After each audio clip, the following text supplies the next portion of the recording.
É isso! Valeu demais pela sua presença, valeu você que está junto com a gente por aqui, tá no ar mais uma edição do nosso Parque Fechado, aqui nesse sabadão, hoje 23 de julho de 2022, estamos aqui para falar sobre a classificação para o Grande Prêmio da França, que coroou Charles Leclerc como grande pole position por aqui, né? Muitíssimo obrigado você que está acompanhando a gente por aqui.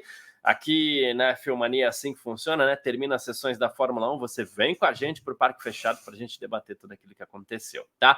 Hoje na Twitch da F1 Mania, twitch.tv/F1 Mania, também no Facebook da F1 Mania, facebook.com/site F1 Mania, e claro, no Terra TV, estamos na home do terra.com.br com a nossa edição de hoje do Parque Fechado, tá ok? Bom, vamos lá, vamos falar de resultado aqui, claro, não pode ser diferente, né, da classificação para o Grande Prêmio da França.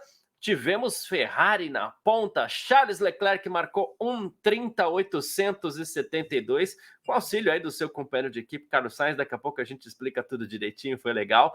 Também Max Verstappen, da Red Bull, foi o segundo colocado, ele ficou 3 décimos atrás do Leclerc aí. Sérgio Pérez foi o terceiro com 1:33.35, 4 décimos atrás da pole position, 1,5 décimo, mais ou menos, ali atrás do seu companheiro de equipe, Max Verstappen. Tá na quarta posição, ficou o britânico Lewis Hamilton, da Mercedes.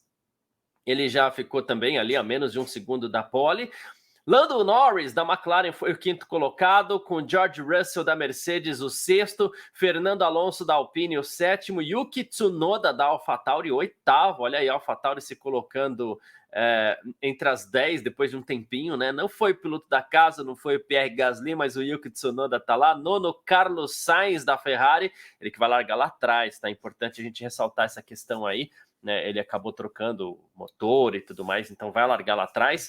E Kevin Magnussen, que também vai largar lá atrás, também trocou tudo que podia ali, foi o 10º colocado, né? Então a gente fica só aguardando ali o anúncio da FIA para quem vai ser o último, quem vai ser o penúltimo ali entre Sainz e Magnussen, mas as últimas posições vão ficar com os dois, tá? A gente fala mais aguardando assim o anúncio oficial.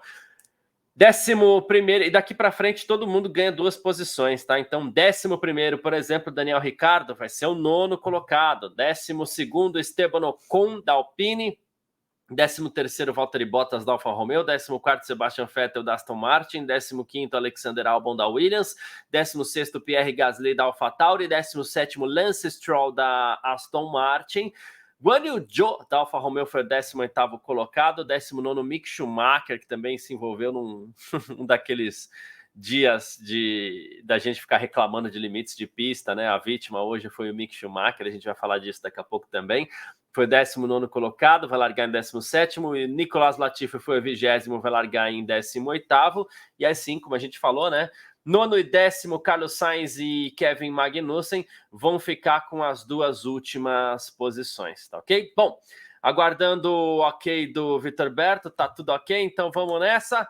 Uma ótima tarde para você, Vitor Berto. Obrigado pela sua presença aqui no nosso Parque Fechado desse sabadão. Pole position forte ali do Charles Leclerc, bom ritmo da Ferrari. E aparentemente a gente pode retomar nossa brincadeira aqui, né? Que é a questão do roteiro, né? O roteiro está escrito: Leclerc na pole. Vai ter chegada, vai ter pressão de Verstappen amanhã, Vitor? Boa tarde. Boa tarde, Garcia. Boa tarde, todo mundo está acompanhando a gente pela Twitch, pelo Facebook, pelo Terra TV. Cara, ou enfim, né? Também para quem está ouvindo a gente pelo podcast. Cara, putz. Parece aquelas coisas que a gente viu mais no começo da temporada, né? A gente até achou que nas últimas etapas isso ia se repetir, e o Verstappen não ganhou, né? Muito pelo contrário, até ele foi ultrapassado em pista, né? Pela primeira vez, né? O Leclerc passou ele em pista. Para o GP da França, tudo indica que o que vai acontecer é aquele roteirinho, como você bem falou, de Leclerc é mais rápido no Qualify, Red Bull muito superior na corrida, Verstappen chega, passa e aí acabou. Mas não sei, assim, ao mesmo tempo que esse parece o roteiro, e até foi assim que os números de ontem nos treinos livres mostraram, a gente já viu em outras etapas do ano, né, mais recentes, isso também acontecer, de parecer a Red Bull ter o melhor carro para a corrida, e a Ferrari vir para vencer, né? A gente teve situações em que a Ferrari não foi dominante e acabou vencendo, né? Agora mais recentemente, e teve outras situações em que a Ferrari acabou vencendo de maneira meio circunstancial. Teve aquele dia em que o Verstappen vinha para vencer, acabou dando uma exagerada numa zebra, estourou o assoalho e aí, enfim, acabou perdendo a corrida, por assim dizer, né? Ele ainda permaneceu disputando ali uns pontinhos, mas assim, né? Disputando para não passar vergonha, né? Ele até terminou na última volta brigando com o Mick Schumacher. Não sei, assim, eu tenho um pouco de receio em cravar que vai ser o roteiro que a gente viu já esse ano. Eu acho que a Ferrari conseguiu melhorar muito e eu tô com uma leve sensação que a Red Bull deu um passo para trás.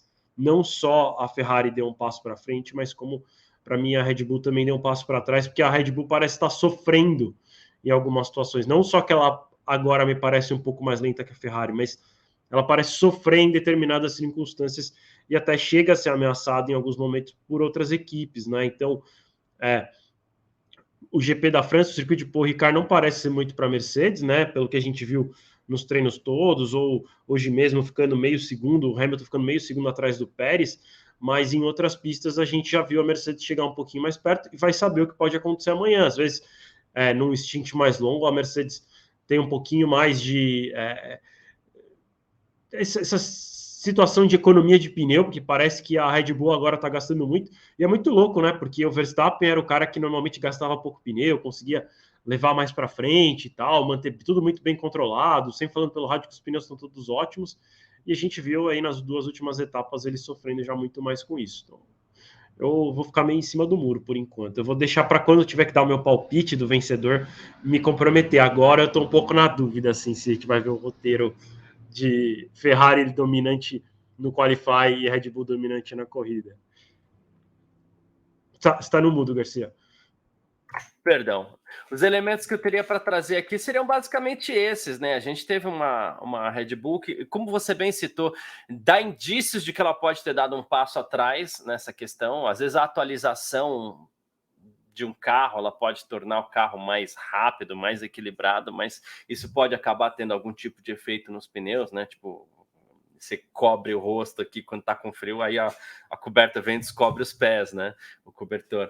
Então, assim, pode ter acontecido alguma coisa assim com a Ferrari, mas os elementos que eu gostaria de trazer, e eu até tracei essa linha do tempo com a Nath ontem aqui, por exemplo, pegando GP de Miami, que era uma corrida que estava muito quente, a gente saiu da corrida falando que, poxa, eu acho que parece que quando tiver quente, quando tiver calor, a Red Bull vai se dar bem. E para esse final de semana a gente está com calor absurdo. Até fazendo um levantamento de temperaturas absolutas aqui, não é a corrida mais quente da temporada, né? Essa foi o Grande Prêmio da Espanha, estava muito calor lá também, né? E aí a gente viu que no calor a Ferrari teve lá os seus problemas. Claro, na Espanha o abandono do Leclerc foi mais por causa do motor, mas os carros já estavam começando a perder desempenho também, né? A gente já estava esperando em que momento o Verstappen vai chegar para fazer a ultrapassagem. Acabou não acontecendo porque o Leclerc abandonou por causa de motor. Mas tem o calor também, que é um fator que pode acabar tendo algum tipo de efeito isso, porque ali é diretamente no desgaste da borracha e como cada equipe vai lidar com isso também, né, Vitor? A minha sensação eu apertei o botão, na verdade, apertei o botão errado. A minha sensação aqui é sobre, tipo, eu acho que a Ferrari, ela me parece ter encontrado um carro melhor nesse atual momento. Eu acho que o calor pelo calor, em relação aos pneus, não desfavorece a Ferrari. Eu acho que a grande dúvida do calor para a Ferrari é o motor aguentar. Então, eu acho que é aí que pode acontecer alguma coisa, é aí que pode, enfim, acontecer algo que mexa no roteiro, de fato, da corrida amanhã, né? Eles estão com problema de motor de confiabilidade. Então, isso deve ser algo que deve estar aí dando a pulguinha atrás da orelha da equipe italiana, né? Eu acho que para o Sainz, imagino que eles esperem, e eu imagino que deve estar tudo tranquilo, né? O motor é novinho, mas também nada impede do motor novo estourar.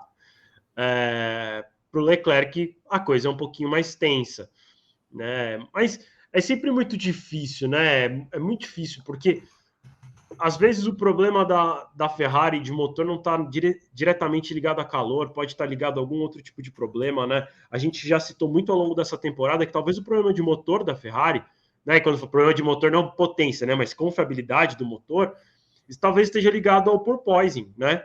Com o carro balançando tanto, talvez isso quebre o motor. Então, talvez tanto faz o calor ou não, né? Talvez até isso seja um fator até que não influencie tanto, e sim o que influencie de verdade seja o mais ficar mais ou menos, né? Agora, inclusive, eu faltei nessa aula e agora eu esqueci, porque eu sempre confundo.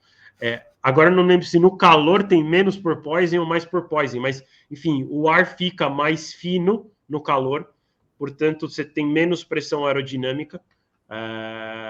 Agora eu só não lembro qual é o efeito disso no efeito solo, mas, enfim, no calor também tem essa questão que também tem que ser levada em consideração, né? Que também influencia no porpoising. Então, de repente, isso também pode acabar influenciando. Mas, para mim, é mais por esse lado e menos para a história dos pneus. Agora, Garcia, uma coisa que eu achei estranha é que a Mercedes estava com muita dificuldade para aquecer pneus durante toda a temporada. Falou, não, ó, com o calor na França, esse carro vai ficar ótimo. Não, parece que piorou, né? Então, a Mercedes, ela vem nessa crescente e ela vem, ok, a olhos vistos, aqui a gente não precisa de muita análise, né? Mas ela vem melhorando muito o seu carro, que começou muito mal no começo do ano, tá? Ela vem melhorando.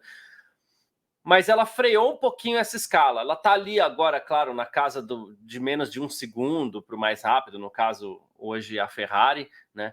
Mas parece que aquela escala ali já está entrando talvez num platô da Mercedes, né? Não sei se é o limite do desenvolvimento. Essa semana a gente teve o Toto Wolff dizendo que não vai abandonar o W13, não vai abandonar o conceito do W13, vai atualizar esse carro até onde ele puder, até onde o dinheiro der também. Agora com o teto orçamentário, alguns chefes de equipe estão usando esse termo, né? Até onde tiver dinheiro a gente atualiza, né? E é o que a Mercedes prometeu fazer, porque a gente chegou a cogitar em algum momento que ela pudesse abandonar o conceito desse carro, né? É algo de talvez buscar alguma vitória esse ano, mas assim, claro, não vai chegar na Red Bull e na Ferrari para disputar o título, mas agora começa a ter aquele ajuste fino. Melhorou, ganhou, sei lá, 1 segundo quase. É fácil ganhar 1, 2, 3 segundos para eles, mas aqueles décimos é difícil. Então. É igual quando a gente vai brincar lá de kart na Granja Viana, né? Você tá virando 1 e 2, aí os caras estão virando 58. Aí você anda, você chega num segundo, fala, não, ganhei 2 segundos. Aí você anda, 59, falou, ganhei mais 1 segundo. Aí agora para chegar no 58, então. não chega de jeito nenhum. Então é meio que por aí. Eu acho que tem uma outra questão também, ao mesmo tempo que a gente falou, o GP da França talvez seja ótimo, né? Tanto se falou em Hamilton vencer, e enfim, também não dá para cravar que ele não vai vencer, porque a corrida é só amanhã. Mas também não é uma pista muito com cara de Mercedes, né? Tem uma reta muito longa, tem curvas de alta, então também não é uma pista que o carro da Mercedes vai andar bem. Mesmo no ano passado não seria uma pista maravilhosa para a Mercedes, tanto que eles perderam, né? O Verstappen passou o Bottas e o Hamilton na pista no ano passado. Então, talvez também essa piorada que eu falei que eles deram, talvez esteja mais ligado à pista do que o carro em si. Mas uma coisa que eu percebi hoje, eu até comentei com vocês no nosso grupo, foi que o carro do Hamilton estava pegando muito no chão hoje. Tinha curvas que ia arrastando do começo ao fim, né? O barulho da madeira raspando no chão. Isso segura o carro, né? É mais atrito para o carro e isso também atrapalha muito. Então também talvez tenha alguma coisa ligada não ao conceito do carro, ao carro fundamentalmente, mas talvez eles também tenham errado a mão no acerto, sei lá, para ficar pegando tanto assim, né? E também tem uma coisa que assim,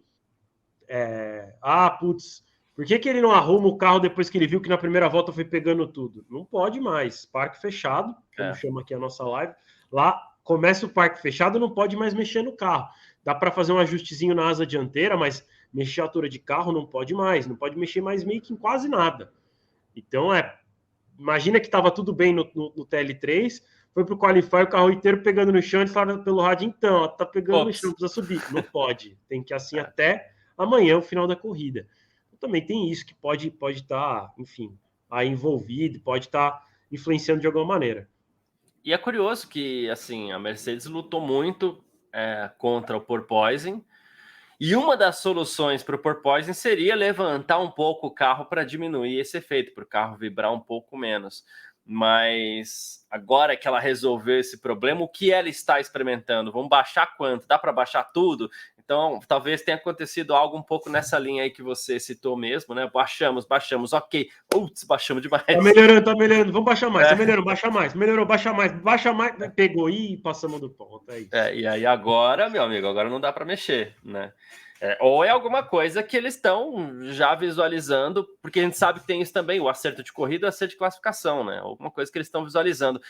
Porque existia um gap muito grande entre Red Bull e, sei lá, McLaren, Alpine, Red Bull, Ferrari, McLaren, Alpine, com uma Mercedes ali no meio, né? E agora que a Mercedes ela se desgarrou desse grupo de trás, não chegou ainda no grupo da frente, de Ferrari e Red Bull, mas ela desgarrou do grupo de trás, então ela pode se dar o luxo de pensar num sábado em um acerto de corrida, porque ela vai largar em quinto, sexto, sempre. Se bem que hoje o Russell perdeu uma posição para o Norris, mas ela vai, ela já sabe onde ela vai ficar. Mas eu concordo contigo, eles têm uma vantagem para frente, uma vantagem para trás que permite eles a darem umas exageradas que no começo do ano eles não tinham condição nenhuma, né? Tanto que o Hamilton foi eliminado em Q1 já esse ano. Então, acho que agora eles estão naquele ponto que eles estão com uma certa liberdade para testar e achar alguma coisa. Antes, se eles arriscassem muito, o carro piorasse, eles iam ficar em último, né? Tipo, literalmente, não é nem modo de dizer, né? O carro estava muito ruim no começo do ano. Então, agora eles estão numa posição que dá para fazer realmente esses testes e ver se acha algum caminho aí que vai achar esse 1 segundo que falta para as equipes da frente, né? É isso. E se tiver que privilegiar, e aqui eu vou entrar na questão da Lulu King01, que está perguntando para a gente aqui, obrigado pela presença, viu, Lulu? Ela está perguntando se existe uma possibilidade de vitória da Mercedes amanhã. Na resposta simples, eu diria que não existe possibilidade de vitória da Mercedes amanhã. Red Bull e Ferrari ainda estão à frente. Porém, Vitor, aí que eu acho que a gente começa a visualizar lá na frente. De repente, com acerto de corrida, em detrimento de uma boa classificação, sabendo que mesmo assim eles vão se classificar bem, porque a diferença para a McLaren e a Alpine ainda é grande, um acerto de corrida, numa corrida que talvez tenha muito desgaste de pneu. Se a Mercedes achou isso, não acredito que achou, tá? Mas se encontrou um acerto que os possibilite economizar muito pneu, né? Eu acredito que lá na frente Ferrari e Red Bull vão sofrer um pouquinho, né? E a briga lá é mais acirrada também, a briga é diferente. Aí é Mercedes buscando já como beliscar um pódio, como beliscar um segundo, de repente, numa estratégia. Safety car é muito difícil no GP da França, né? Mas de repente, numa estratégia, quem sabe? Não digo talvez para amanhã na França isso não aconteça, mas eu acho que a Mercedes já começa a entrar no patamar de, numa estratégia muito acertada, de repente poder beliscar uma vitória. Eu concordo contigo. Eu acho que em condições normais de temperatura e pressão, a vitória não vem amanhã e eles vão ficar longe da vitória. Acho que pode acontecer, que eles já conquistaram pódio aí nas últimas etapas, mas até tem a sensação que me parece até um pouco mais distante nessa etapa do que em outras mais recentes. Mas lógico, né? Adversários podem quebrar e aí ou bater num eventual acidente de largada. Então isso pode acabar jogando as Mercedes para cima, para frente. Mas acho que em condições normais a vitória não vem, como você falou. Acho que eles se colocam agora numa possível disputa de vitória, como você falou, assim, eu até vou ser um pouquinho mais conservador que você. Eu não acho nem que com estratégias muito bem acertadas. Eu diria que com um pouco de sorte. Safety car, essas coisas assim. Se aquela situação de safety car entrar, ou uma situação de chuva, de seca, ou molha no meio, né? De ter aquela situação de mudança de clima, né? No meio da corrida. Porque também se largar com chuva e for chuva a corrida inteira ou seca a corrida inteira, acho difícil também. Eu acho que existe sim essa possibilidade de um pouquinho de sorte. Acho que não precisa ser aquela sorte do tipo Gasly e Ricardo tiveram na temporada passada e retrasada, mas um pouquinho mais de sorte. Eu acho que aquela corrida em que o Leclerc perdeu por conta do safety car, né, que foi agora recentemente, foi em Silverstone, não foi? Que o Leclerc perdeu Silverstone. Foi, né? E que a vitória foi para o Sainz. Esse é o tipo de corrida que a Mercedes poderia cair no colo dela, né? Não caiu no GP da Inglaterra, mas é o tipo de corrida que para mim eles podem acabar vencendo, porque eles estão próximos, mas não muito.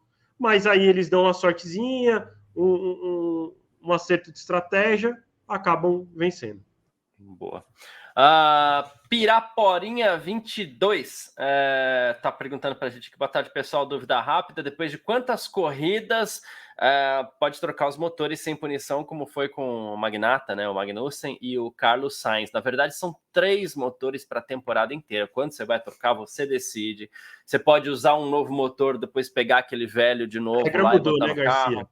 Tipo, antigamente, assim, há alguns anos era você só pode trocar a cada X corridas, né? Agora 3 motores, usa como você quiser. Isso. Se você quiser usar um por corrida e aí usar o terceiro por 20, aí a escolha é sua. Não vai durar, mas a escolha é sua.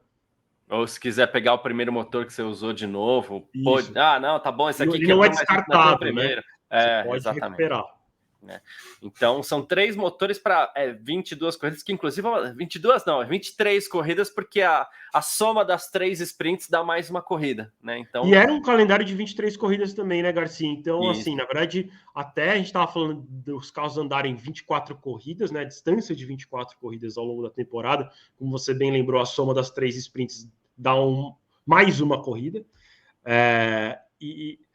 Cara, 3 motores, né? Então, assim, são 8 corridas por motor. É muita corrida.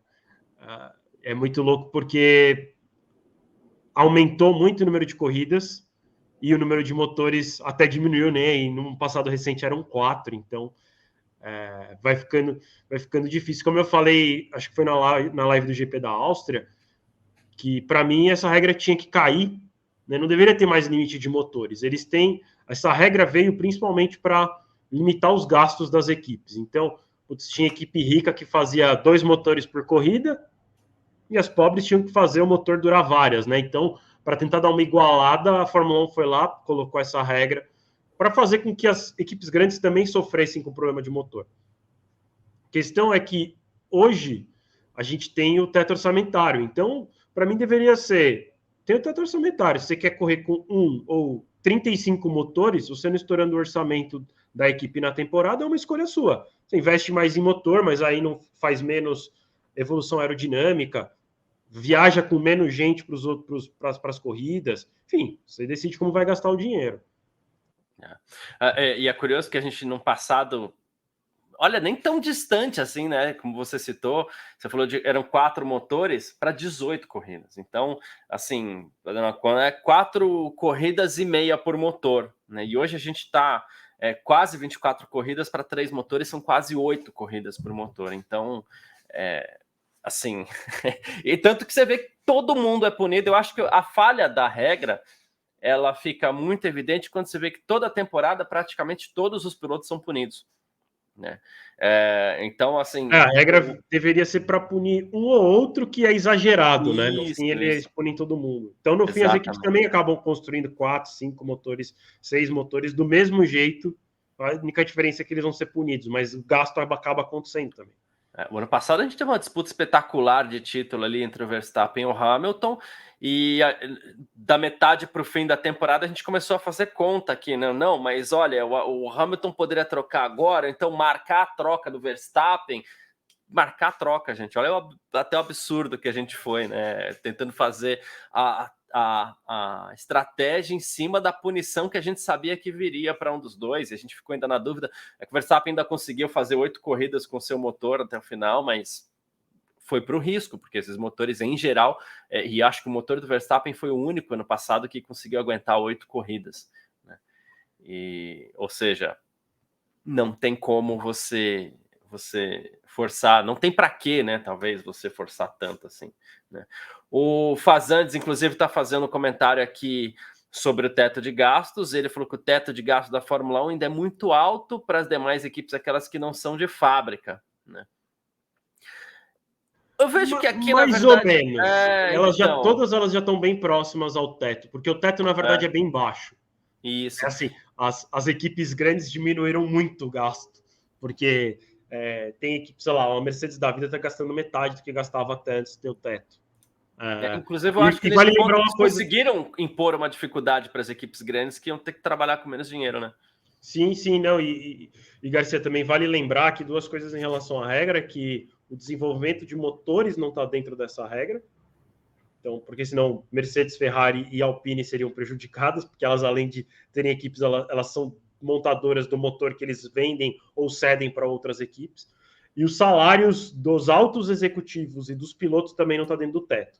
Então, o salário dos mecânicos que trocam pneu, que fazem um ajuste simples no carro, né? O cara que normalmente enfia a mão na massa, ou os caras que estão lá atrás da garagem, que a gente nem vê que está mexendo nos computadores, os salários deles não estão dentro, ou a galera que está na fábrica, tal, não está dentro. O salário normalmente da galera que está no pit wall, dos chefes de equipe e dos pilotos, aí tá fora do teto. Então também tem isso, né? Mas aí a Mercedes gasta 50 milhões de salário do Hamilton. Isso não é descontado do teto.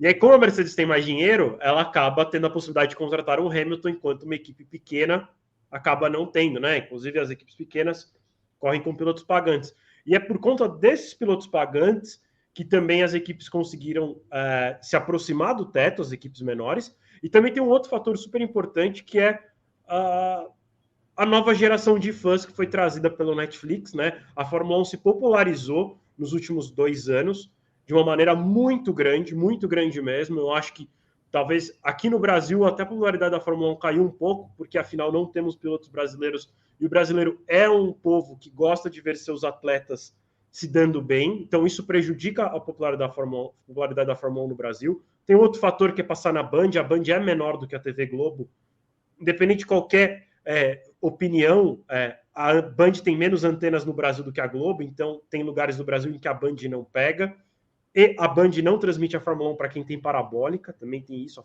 Globo transmitia. Então, você limita também a quantidade de gente que pode assistir a Fórmula 1 na TV. Mas no mundo, eu me arrisco em dizer que nunca a popularidade da Fórmula 1 foi tão alta por conta do que o Netflix conseguiu trazer, né? Ele trouxe muita gente que não olhava para o esporte, só que aí a Netflix foi lá, fez uma série que é um documentário, mas ela é meio dramática, né? E até aí, exagera às vezes. Até exagera. Essa última temporada é bem exagerada.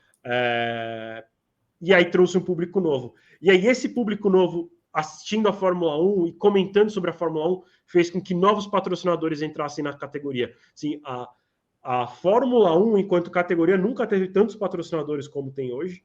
Né? Eles têm muitos patrocinadores e as equipes também, todas elas estão com muitos patrocinadores. Dá para dizer assim que basicamente uma equipe que tem pouco patrocinador é a Haas. Porque até a Williams está com vários patrocinadores. Então, isso ajudou também essas equipes a entrarem mais próximas do teto. As coisas ainda não estão equilibradas, mas eu acho que o teto orçamentário vai sim ajudar as equipes, enfim, a ficarem mais equilibradas. Eu acho que a Fórmula 1 talvez no futuro teste algumas coisas do tipo, que é uma coisa que eles já fazem para túnel de vento, a sua quantidade de horas de túnel de vento é inversamente proporcional à sua posição no campeonato. Então, a Ferrari, a Red Bull hoje é que menos pode usar túnel de vento, enquanto, sei lá, não sei quem que está em último, deve ser a Williams, eu imagino. A Williams é a que mais pode usar túnel de vento. Talvez em algum momento a Fórmula 1 teste isso com o orçamento. Então, quem vai ter menos orçamento no ano seguinte é quem terminou em primeiro no ano. esportes americanos não mexem no orçamento, mas eles mexem isso muito em relação ao draft, né? Que eles chamam que é a seleção de atletas. Então, lá nos Estados Unidos, o time que fica em último no campeonato, no ano seguinte é o primeiro que vai escolher os atletas que vêm da universidade. Ou seja, teoricamente, no ano seguinte eles vão ter o melhor jovem atleta. E que a gente já viu muito, não muitos, mas alguns times saírem de último para chegar muito perto das finais ou até serem campeões por conta dessas escolhas. Então, na Fórmula 1 dá para fazer isso, porque a Fórmula 1 não tem esse draft, mas a Fórmula 1 talvez possa mexer no orçamento no futuro por conta disso, para tentar trazer mais equilíbrio. Porque imagina, sei lá, né? Seria muito justificável a Mercedes estar tendo o ano que ela está tendo esse ano se essa regra existisse no ano passado, né? Foi campeã e aí o carro vai tão mal esse ano, aí você podia falar, sim, foi mal porque no ano passado eles foram campeões, então você limita tanto que você acaba jogando ele para o meio do pelotão. Onde talvez as menores ainda sejam prejudicadas, talvez, e há uma polêmica em cima disso, exatamente o que você falou, né? O salário dos pilotos ainda é uma polêmica, e dos executivos, porque a Mercedes ela pode bancar um James Ellison, a Red Bull ela pode bancar um Adrian Newey ali, que são profissionais muito caros, e que talvez a Haas, que acho que hoje é a equipe mais pobre do grid, talvez, ela não possa bancar um Adrian Newey de jeito nenhum. Se conseguirem colocar tudo isso nesse bolo, aí talvez equilibre um pouco mais, mas eu não acredito que isso venha provavelmente acontecer. aconteceria. Eu também acho que não, mas assim, o que provavelmente aconteceria o Adrian Newey continuaria na Red Bull. Só que a Red Bull teria que gastar menos com outras coisas. Exato. E aí isso pode gerar um equilíbrio. Mas eu concordo com você, eu acho pouco provável, porque aí há um lobby muito grande das montadoras para não deixar nem o salário, nem o salário dos pilotos, nem o salário dos executivos entrarem na conta. É isso. E o piloto é aquela história. Talvez eles já nem ganhem tanto diretamente com a equipe, mas o que eles têm de patrocinador acaba pagando a própria conta deles ali, né? Ainda a Lulu King aqui, ó, que já entrando, voltando, na verdade, para a questão do campeonato, GP da França e tudo mais, com essa recuperação da Ferrari, será que existe a possibilidade do campeonato de pilotos ficar emocionante igual o ano passado? Mas depende. Ainda Emocionado depende em de que alguns sentido, azares, né? talvez, né? Dependeria de alguns azares da Red Bull também para equilibrar um pouco as coisas, que hoje ela esticou um pouco, né? Mas o que eu quis dizer assim, né? Emocionante em que sentido? Porque ano passado acho que tinha um tempero a mais, que foi a rivalidade entre o Hamilton e o Verstappen em suas torcidas. Sim. O que não me parece repetir, né? Com o Verstappen e Leclerc. É impossível de acontecer? Impossível não é. Mas se a gente só estiver falando de emocionante do ponto de vista de a gente ficar na dúvida de quem vai ser campeão no final, eu acho que sim, existe a possibilidade, sim.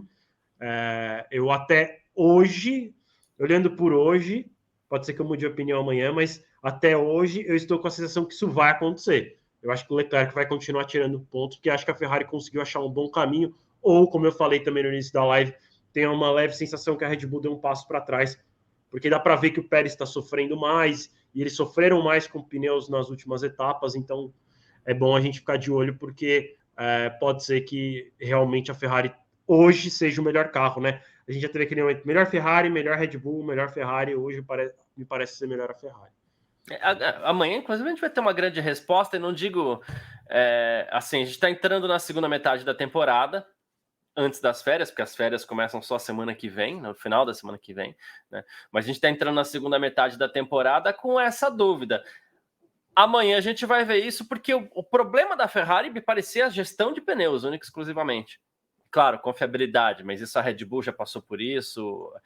A mudança do regulamento parece que colocaram as equipes num patamar muito delicado com relação a isso. Então, confiabilidade. Agora, para saber se é o melhor carro, a gente vai ter que ver essa gestão de pneus amanhã da Ferrari ainda, né?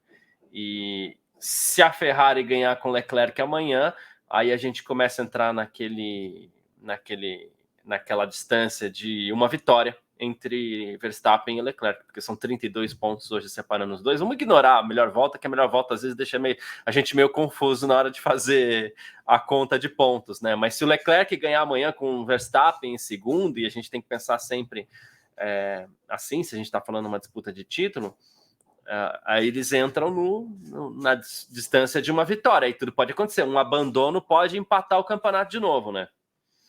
Sem dúvida, sem dúvida. Como eu falei, eu acho que a gente tende sim a ter uma boa segunda metade de campeonato, e eu acho que a gente também viu do Leclerc aí nas últimas etapas, ele sendo um pouquinho mais agressivo, que também ajuda ele na disputa, né? Não dá para ser passivo e esperar que vá ter uma possibilidade de vencer, já que a distância, a vantagem da Ferrari não é enorme, a ponto de ser dominante, né? E aí, se você precisa disputar a posição diretamente com o Verstappen, você precisa ser agressivo, senão ele vai te engolir porque ele é agressivo. Então, se você não devolver na mesma moeda, como foi o Hamilton no ano passado, vai ser só Verstappen, né? Então, o Leclerc mostrou aí na última etapa que ele pode ser agressivo e eu acho que se ele mantiver esse nível, ele tem boas chances de brigar pelo campeonato. Não sei se vencer é muito difícil de dizer, a gente ainda está bem longe, né? A gente ainda está na metade do campeonato, só foram metade das corridas. Então, é difícil de dizer, mas vamos ver o que acontece. Como você falou, amanhã acho que a gente deve ter uma boa resposta também. Eu acho que, se mais uma vez amanhã o Verstappen passa e abre, de novo eu volto a falar, vai ficar difícil mesmo. Né? Como eu falei, a minha opinião hoje é que a Ferrari parece um pouco na frente, amanhã eu posso mudar de ideia. E assim que é bom, inclusive, né? Essa diferença é muito Exato. legal. A gente passou tantos anos sendo um resultado tão óbvio que até isso também contribuiu negativamente para a popularidade da Fórmula 1. Então, agora que a gente fica nessa dúvida, corrida a corrida, quem que vai vencer, quem vai ser campeão, é maravilhoso. O ano passado a gente viu um pouco disso, e recentemente a gente até cobrou forte o Leclerc aqui, algumas pessoas nem gostaram, tal, e tá tudo certo, tá tudo bem, que o caminho é esse mesmo, mas assim, e a gente falou exatamente disso, faltava essa combatividade para o Leclerc. Na Áustria ele mostrou isso. Claro, tinha mais carro, tinha mais condições para fazer isso, mas foi lá e mostrou, quando precisa tem que mostrar. E a gente viu até um pouco isso do Hamilton no começo da temporada passada, que o Hamilton, eu tenho mais a perder, acho que nem esperava que o Verstappen fosse segurar essa vantagem para o ano inteiro, porque a gente vivia sob essa sombra, né? Daqui a pouco a Mercedes acerta o carro e dispara na frente, não foi o que aconteceu, ainda bem, a gente viu uma disputa bonita.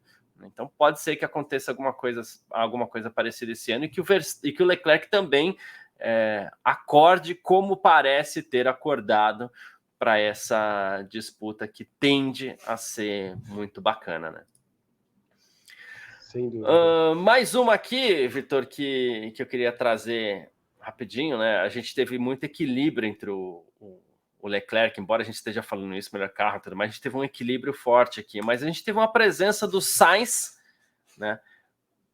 Com o fator vácuo ali também, ele foi um fator decisivo para que o Leclerc conseguisse essa pole, né? Ok, tô fora, troquei tudo, vou largar amanhã em último, penúltimo, a gente tá aguardando ainda o resultado oficial da FIA, o grid oficial, né?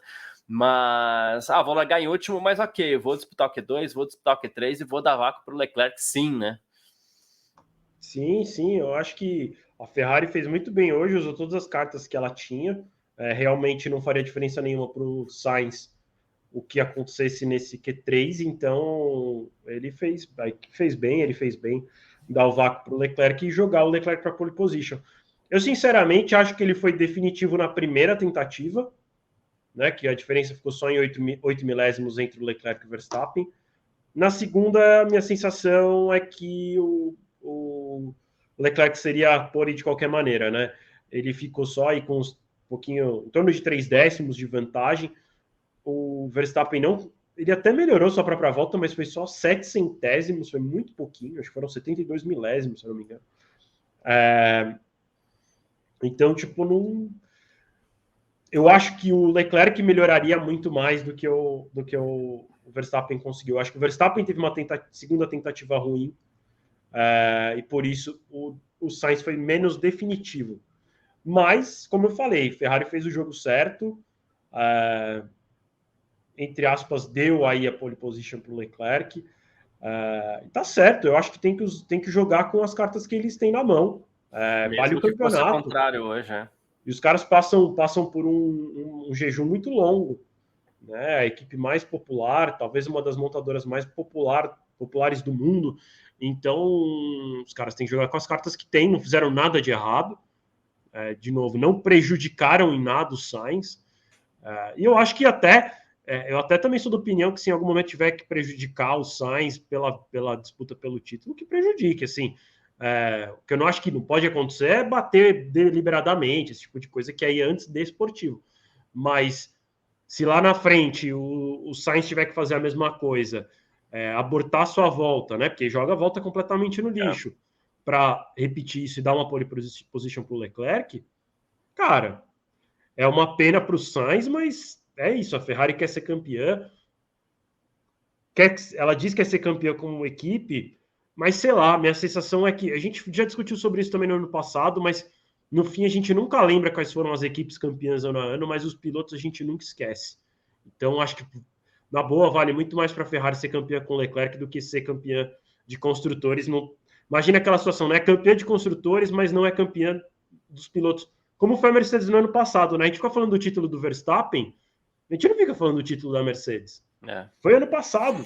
Então, a Ferrari tem que voltar a fazer história e tem que fazer história com o piloto, que é isso que traz popularidade, traz visibilidade e tudo mais. O que não significa, pelo menos não oficialmente, que a Ferrari já tenha escolhido Leclerc, embora acredito que vá ser ele o escolhido. Né? Até porque, teoricamente, ele vai abrir muita vantagem amanhã, né? Isso. Então vai ficar até bem complicado para o Sainz, tal, mas acredito que, mesmo que seja o Leclerc o escolhido, se amanhã ou depois aí o Leclerc for largar em último, a Ferrari vai precisar desses pontos, nem que seja para tirar esses pontos do Verstappen. Aí é Leclerc dando vácuo para Sainz também. Né? Então, tudo ok. Ferrari foi bem, ousou dentro dos conformes, coisa que a gente nem vê a Ferrari fazendo tanto assim, né? E a gente sempre cobra isso da Ferrari. Inclusive a Juliana Miyahara está aqui perguntando, tudo bem, Ju? Ela falou assim, ela perguntou se o Sainz teria feito a pole em condições normais hoje. Eu acredito que ela esteja perguntando isso muito por conta da volta voadora que ele fez no Q2 hoje. E liderou o segundo treino ontem também. Liderou o Q2, né? É muito difícil a gente falar que faria a pole, porque às vezes uma zebrinha tira a pole do cara, sabe? Mas tinha carro para brigar, sim. Né? Mesmo quando o piloto ele é o preterido pela equipe, e ele é o segundo piloto, a pole às vezes vem porque é o tipo de coisa que você não tem controle, você tem que andar o mais rápido que você pode, ali não tem jogo de equipe, né? E o Sainz estava num ritmo interessante hoje. Qual a opinião de vocês sobre o GP da França fora do calendário ano que vem? E aqui eu vou fazer um parênteses, tá? Não há uma informação oficial sobre a França fora do calendário, né? Então, o que a gente teve para a transmissão oficial aqui para o Brasil, que é feita pela Band, né? E seria uma informação do Jaime Brito, que é o produtor da Band, que inclusive é um cara bem informado, ele é um insider, né? Ele é o mesmo, vamos lembrar, ele é o mesmo produtor da Globo, né? Sim, ele foi junto com a Fórmula 1 da Globo para a Band. Exatamente, né? Então, segundo informações do Jaime Brito, que foram transmitidas pela Band hoje, o GP da França já teria sido decidido que o GP da França está fora do calendário.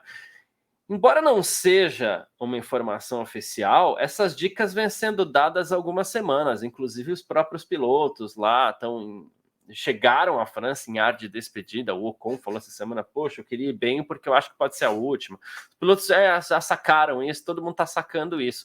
E segundo essa informação, a saída do GP da França pode até salvar o GP da Bélgica, né? Que é outra corrida que está aí pela bola 7, né? Como a gente fala. Então, sei lá, entre França e Bélgica, eu fico com Bélgica. Mas eu acho que a escolha não é nem essa, né, Garcia? Estão tirando a França para botar o quê? Né? Porque se eles estão tirando a França ou queriam tirar a Bélgica para substituir com algum outro. Uhum. Estão querendo tirar a França para botar o quê? Las Vegas? Talvez essa seja a posição de Las Vegas. Vamos ver. Eu acho que em termos de espetáculo e bagunça e barulho e tudo mais, eu acho que Las Vegas é melhor do que Paul Ricard. Mas não sei se a corrida vai ser muito melhor. Agora, minha grande questão é assim, né? Às vezes tira Paul Ricard para botar um... que não é, óbvio que não é o caso, mas para botar uma Arábia Saudita, não, né? Deixa... Paul Ricard é ruim, mas é melhor que a Arábia Saudita. A gente tem um problema para o ano que vem. Esse ano a gente tem 22 corridas e o ano que vem a gente vai ter 23, uma a mais. Só que a gente tem 4 corridas para entrar. A gente tem Las Vegas, que está confirmada, China está confirmada, e a gente tem ainda... China está confirmada, mas a gente ainda tem a dúvida se vai acontecer ou não por conta do coronavírus, né? Isso. Lá eles continuam ainda com a política de Covid-0, então qualquer coisa que acontece, eles voltam para lockdown, então pode ser que não tenha corrida ainda. Mas é isso, tá em teoria está confirmado.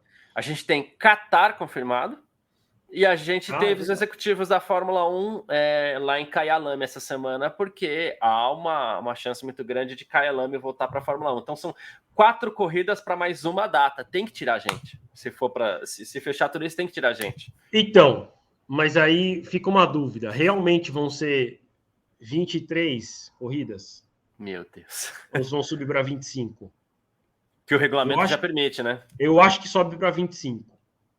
Então, aí na sua conta, hoje a gente está com 22, certo? Incluindo 4 iriam para 26, tira a França 25. Certo. Então, eu acho que talvez esse seja o caminho. Eu tenho um pouco de dúvida de Kyalami no ano que vem já. Me parece muito em cima da hora. É um circuito que eu confesso que eu não sei em qual condições ele se encontra.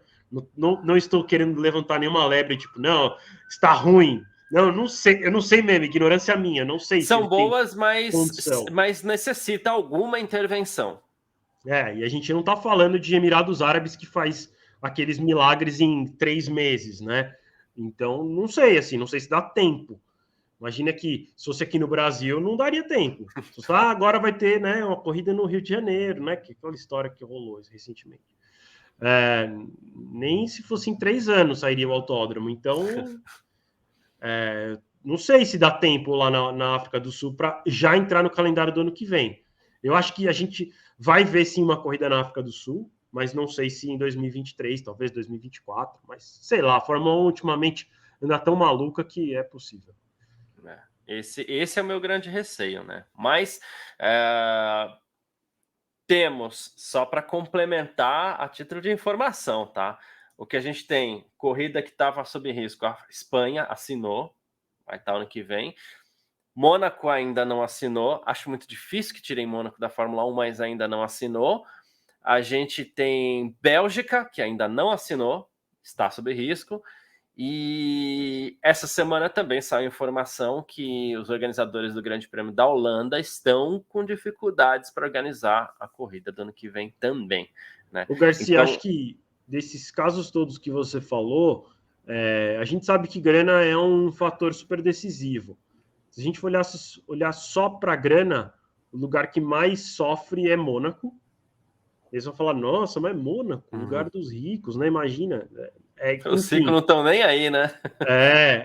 Exatamente. Na verdade, o Automóvel Club lá de Mônaco paga para organizar, e tem um fator que incomoda muito a Fórmula 1 em Mônaco, que tudo é gerenciado pelo Automóvel Club de Mônaco e não pela Fórmula 1.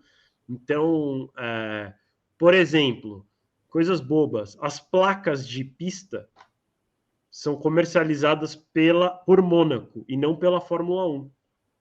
Então, a Fórmula 1 deixa de ganhar esse dinheiro. Enfim, são várias questões comerciais pequenininhas que influenciam, e a gente sabe que, assim como o Brasil, Mônaco também não paga aquela tarifona cheia, né, que outros países pagam lá. Os países dos Emirados Árabes pagam um absurdo para receber um GP. Então, às vezes tem lugar que paga 10 vezes mais do que Brasil, Mônaco e outros circuitos da Europa pagam. Então, isso também pode influenciar, por mais que eu concorde contigo. Eu acho muito difícil sair de Mônaco por uma questão histórica. Seria muito chocante a Fórmula 1 não correr em Mônaco. Mas, de novo, a nova Fórmula 1, tudo meio louco, então também não duvido. Mas você precisa alinhar alguns detalhes a mais ali, realmente. Talvez o Automóvel Club tenha que abrir mão, pelo menos, de parte das suas receitas, ou pagar mais para ter a Fórmula 1. Alguma coisa vai mudar, né? Porque são dois lados muito fortes ali que estão se conflitando entre si. Bélgica, a gente não sabe exatamente, a situação é complicada também. Eles já saíram do calendário uma vez por falta de dinheiro, né? Então. Mas acredito que seja uma situação parecida com a do Brasil, assim, olha, a gente não quer, então se tiver um troquinho aí, a gente faz, né? Libera um. Porque os pilotos querem muito correr lá, né? Então, em Mônaco já muitos pilotos abririam mão, né? Porque realmente não é a corrida mais legal do mundo, do ponto de vista esportivo, né? É clássica, é um lugar icônico, né? Mônaco, acho que se não corresse na Fórmula 1, ninguém saberia o que é Mônaco, né? E é uma coisa muito louca porque todo mundo sabe o que é Mônaco, né? Então, de fato, é um caso muito assim. Realmente a Fórmula 1 é também uma plataforma para cidades serem conhecidas, né? Então, tem esse lado. Mas Spa é difícil, os pilotos iam reclamar muito de sair de lá, né? E Zandvoort, que é um lugar que também ninguém ia reclamar muito, porque, né? A não ser o Verstappen, talvez, mas os organizadores, eles querem ajuda da prefeitura da cidade, né, do governo local ali, para organizar a corrida. Pode ser um pouco de lobby também, né? Você joga a informação a público para ver se aparece gente para falar assim, não, beleza, vamos fazer uma mobilização aqui e a gente dá uma grana. Mas, oficialmente, os organizadores disseram essa semana que eles estão com dificuldades para organizar a corrida do ano que vem. Desse ano tá tudo ok, mas para o ano que vem a coisa está um pouquinho difícil. E nesse aperto de datas aí, se os caras chegarem e falarem assim, a gente queria quebrar o contrato, falamos, tá bom, quebra, né? Vai embora, né? Porque precisa encaixar outras corridas, e embora acredite que a Fórmula 1 não teria pudor para aumentar o calendário para 25 corridas, né? Isso também não significa que a Fórmula 1 queira agora aumentar para 25 corridas, porque também vai ter reclamação. Acho que ela prefere ir fazendo de uma em uma, assim, discretamente. Bom, chegamos naquele momento. Quem tiver com a gente aqui pode participar também, a gente quer a opinião de todo mundo, né? Mas chegamos naquele momento, Victor, a gente faz a nossa apostinha para amanhã e eu quero saber de você o pódio para o Grande Prêmio da França desse domingo, Victor. Amanhã eu acho que vai dar Verstappen, Leclerc e Hamilton. Verstappen, Leclerc e Hamilton. Bacana. Eu acho que vai dar algum ruim com o Pérez. Não sei qual, não sei se vai quebrar, não sei se vai dar ruim na pistola lá no pit stop, mas eu acho que amanhã vai dar pódio para a Mercedes. Eu acho que o Verstappen em algum momento passa o Leclerc, e aí o Leclerc vai só torcer para o motor dele não estourar. Lele é ótimo, né? Mas ó, o palpite Lele, Hamilton e Pérez. Amanhã eu acredito que a gente vai ver Verstappen, Leclerc e Carlos Sainz, que vai ser o piloto da corrida aqui amanhã. Hein? Realmente, se ele chegar no pódio, é o piloto do dia. Vai partir lá dos quintos dos infernos. Mas tem carro para isso. Assim, o carro é muito mais rápido, e tem longas retas que propiciam sim a ultrapassagem. Possível não é, mas só fica a dica para ele pegar muito leve na primeira volta, porque ele já teve problemas com primeira volta esse ano algumas vezes. É verdade, dá para bater também na primeira curva, né? Então. O Lulu King aqui tá falando, o motor do Vespa amanhã vai pro saco. E a Juliana tá dizendo que o meu palpite era o mesmo do Garcia: Verstappen, Leclerc e Carlos Sainz. É isso. Vai ser legal, inclusive. Eu tô bem curioso para ver a corrida do Carlos Sainz amanhã, vai ser bacana. Mas é isso. E mais uma vez, eu espero o Grande Prêmio da França tá na lista daquelas corridas chatas, né? Assim como o Grande Prêmio da Espanha, sei lá, GP da Inglaterra também, de uns anos para cá, não vinha me empolgando muita coisa, mas o novo carro me deixa ansioso pro Grande Prêmio da França de amanhã, porque esse carro ele se adapta a pistas que não nos vinham proporcionando grandes emoções. Eu acredito que a França é uma, que a gente vai ter uma boa corrida amanhã. Tomara, Garcia, que você esteja certo. Aí, para avisar todo mundo também, tá começando a Fórmula 2 agora, a corrida de sábado. Isso. Eu vi que o Enzo Fittipaldi ficou parado no grid na hora de sair para a volta de apresentação. Confesso que eu não sei, mas pelas minhas contas, não. Tá tudo certo com o Drogovic. Ficou o companheiro dele que ficou no grid, então. Dois pilotos, né? O outro, né? Foram três. Foi o Enzo, um piloto da Trident, agora não lembro quem foi, acho que o Vechor, e o companheiro do Drogovic, que eu não lembro o nome. Boa, perfeito. A largada é jazinho, corre lá para assistir, se não for assistir, depois acesse o F1mania.net que vai ter o relato completo da corrida da Fórmula 2 lá. É isso. Vitor, suas considerações finais nesse sabadão por aqui. Pô, Garcia, eu tô torcendo para que você esteja certo, que a corrida amanhã seja boa. Eu acho que vai ser assim. Eu acho que tem o Carlos Sainz largando lá do fundo. O Magnussen também tá rápido. Eu acho que ele é um piloto meio agressivão, então tem chance dele também escalar um pouco o pelotão amanhã. E tem o Verstappen largando atrás do Leclerc, que também, vendo pelos treinos livres, me parece que ele tem chances de brigar pela vitória, né? E a gente vê disputa na pista, ou enfim, talvez seja nos boxes também, ultrapassagem, algum tipo de undercut. Eu acho que vai ser sim boa a corrida amanhã. Então estou ansioso para essa corrida.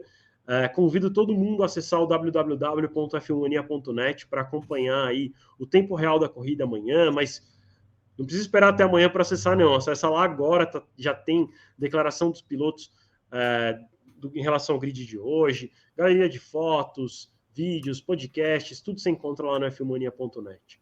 Beleza? É isso. Valeu, Garcia. Obrigado a todo mundo que acompanha a gente no Terra TV, na Twitch, mais uma vez. Twitch aí parece que o pessoal tá dando uma engajada, talvez a Twitch fique agora nas nossas transmissões, né, nas nossas lives. É isso, obrigadão aí todo mundo. Boa, perfeito. Lembrando que esse Parque Fechado vai virar o nosso podcast hoje também, lá na sua plataforma de música preferida. Aproveita, já espalha o link para seus amigos aí também, tudo mais, tá bom? A gente se fala amanhã, depois do Grande Prêmio da França, ali por volta do meio-dia, se não tiver atraso, bandeira vermelha. A última vez que eu falei que não ia ter foi no Grande Prêmio da Inglaterra, bandeira vermelha deu quase 1 hora, então não vou falar nada. Se não tiver atraso no Grande Prêmio da França amanhã, a gente tá aqui por volta de meio-dia, tá certo? Grande abraço, bom sábado, tamo junto.